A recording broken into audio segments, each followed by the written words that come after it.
going on, guys? It is your model of the IWC Gamers Goon here today on this Monday morning with your NXT Wargames review. This won't be too long of a video as I do have finals later today. I do have to study for some of that. However, we're still getting the upload streak going. What am I doing? What am I doing right now? Where is it? Where is it? There it is. There it is. You got the good old St. Nick's hat. But War Games, it was an okay show. Not good, not bad. Just okay. We started it off with the women's War Games match, which was a disaster. This match was a disaster. They put their bodies on the line. That's about all I can say about that. Other than that, it was a disaster. It was an absolute disaster. Team Cora Jade, Io Shirai, Kaylee Ray, Raquel Gonzalez ended up beating Dakota Kai and Toxic Attraction. Like I said, this match was a goddamn disaster. Not everything belongs in War Games, and this was kind of showed you why not everything belongs in War Games. I get it's your women's champion, but it didn't really make much sense for them to be in War Games, and you got a shitty match out of it, in my opinion. Then you got the next match, which was the Tag Team Championship match between Imperium and Kyle O'Reilly and Von Wagner. This match was okay. It was pretty good. But I don't really know who's going to step up to Imperium anytime soon. When I'm thinking about tag teams in NXT that could really take down Imperium, the only one that really, in my opinion, has a legit shot is MSK. And they've already been champions, so I don't really know which one of these NXT 2.0 guys is gonna be the ones to win. Is it gonna be a team that potentially has one of the young guys like a Von Wagner, Braun Breaker, a Carmelo Hayes, a whomever? It's gonna be interesting to see which tag team is the one to dethrone Imperium, because Imperium's been phenomenal. They've been one of the best things on NXT. So putting them over it's huge. It's huge. But like I said, it's a solid match. Imperium won. Kind of expected that. Then we got hair versus hair match between Duke Hudson and Cameron Grimes. I swore that I was probably going to be wrong and Cameron Grimes was going to lose this match and get his hair shaved, but thankfully that it was not the case. The match was okay. It was pretty good. It was probably about a 3.5 star match. It was okay. It's pretty okay. But the big story here is Cameron Grimes ended up beating Duke Hudson. Duke Hudson ended up having to have his head shaved. He woke up while he was getting his head shaved, freaked out, ran up to the ramp, was holding his hair, acting like he's all upset. He's gonna have a buzz cut by next week. It doesn't really matter. But Cameron Grimes wouldn't be Cameron Grimes without that long hair.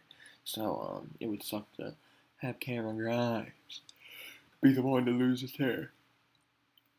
Next, we get the Cruiserweight Championship match between Joe Gacy and the champion Roderick Strong. Now, this match was This match wasn't very good.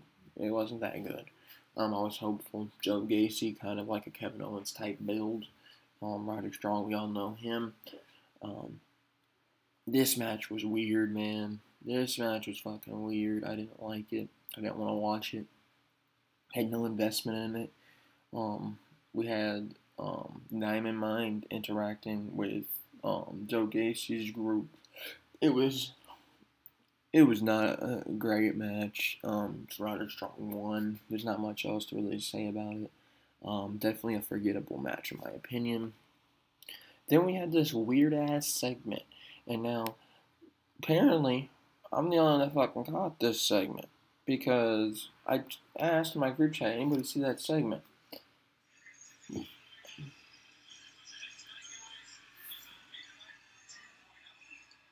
There you go.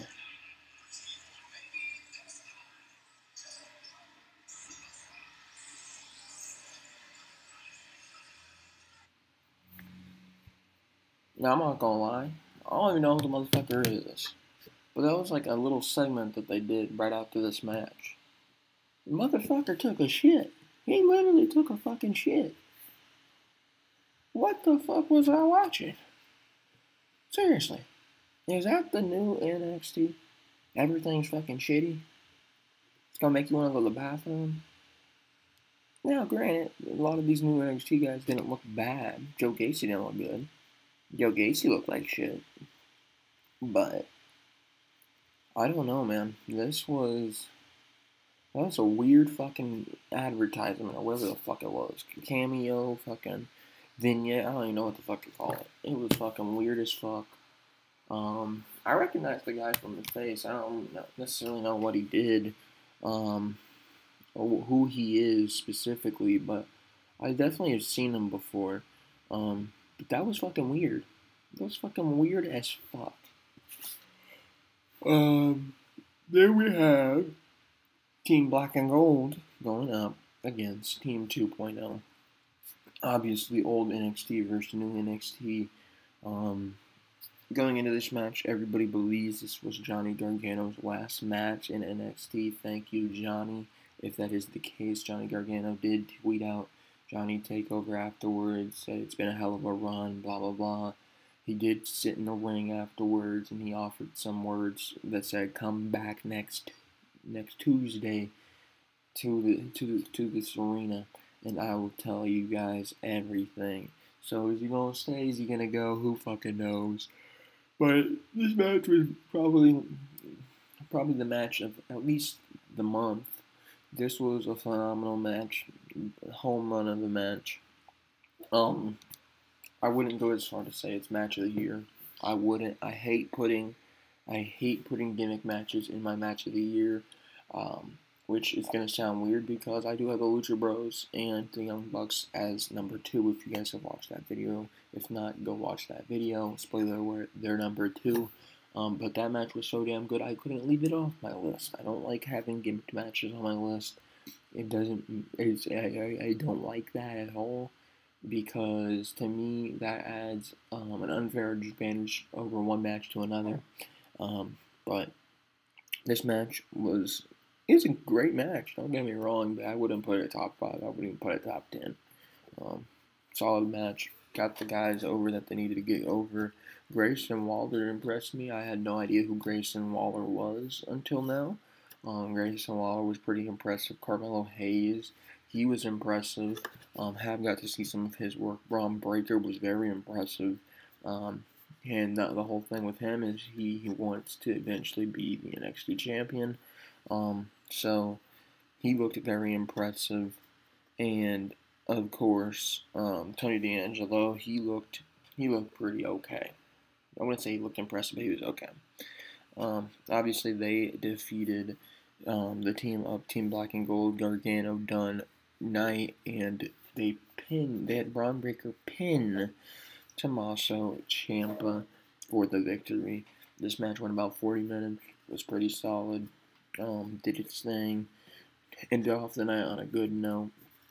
But talking about ending things off on a good note, that's where I'm going to have to leave y'all right now, because I got to go take some finals later tonight. Not looking forward to that whatsoever. Tomorrow there will be another video posted. For what that video is right now, I am not sure.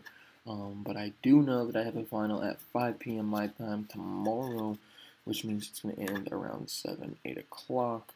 That's my last final too, thank God. So I don't necessarily know what video I'm going to have out for you guys yet, because I do have a bunch of videos I could put out for you guys. we'll see.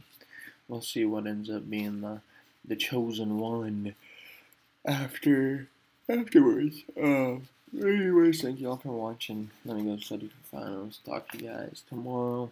You know where to follow me on Twitter, GamersGoonYT, Instagram, thegoongameryt, and obviously if you're sitting on this channel right now, you need to hit that subscribe button. You need to hit that thumbs up button, and I don't really care if you comment down below, but if you would, tell me what you thought of the show. Tell me what you thought of the show. Thank you all for watching. Go follow my social medias. And peace.